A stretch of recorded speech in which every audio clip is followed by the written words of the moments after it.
All right, so now into the 7 speeds. I got the Tournament Burst Underworld, great understable fairway driver. I like throwing it in tailwinds and also when I'm throwing uphill. I can throw it on a steep hyzer, have it flip over, get a full hyzer flip, fade out. So here's a new 7 speed from Dynamic Discs. This is the Evader in the SE Glimmer plastic. Got a nice pop to it, nice and overstable, has a good amount of glide. Don't have to throw it too hard for it to work, and has a good amount of torque resistance too. So if you do want to power on it a bit, you don't have to worry about it just burning out. It'll hook up, just give it the right angle, and trust it. Great addition to my bag. Moving on to the 8 speeds, I carry a VIPX Stag. Now the Stag is one of those original discs in my bag. I actually used to carry about 3 different tournament Stags back in the day, all slightly different wears on them. Big fan of them. It's one of those discs that taught me how to control a hyzer flip. It, has a lot of glide, a lot of understability, so if you wanted to get a good amount of distance on it without it burning out on you, you really had to know how to throw it. Yeah, great learning disc. I'd recommend it to any beginners. So in this VIPX plastic, it's just slightly more overstable, so it can handle some bigger arms, and you can still get that great flight that you can expect from a Stag with a little extra finish. So moving along into my 9 speeds, I carry 2 Longbowmans, one in the tournament plastic.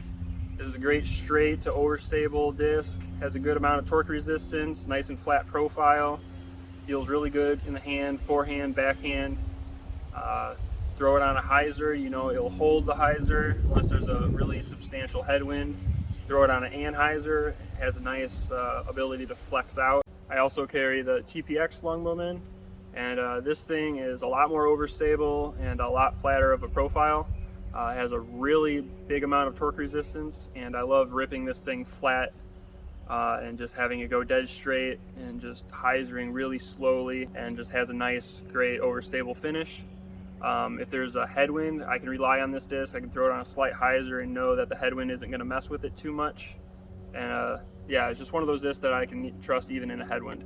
If you haven't tried one of these before, the overstability can be a little daunting at first, but keep on throwing it, get it a little seasoned in. It breaks in really nicely, really slowly, and just a great consistent disc that weathers well.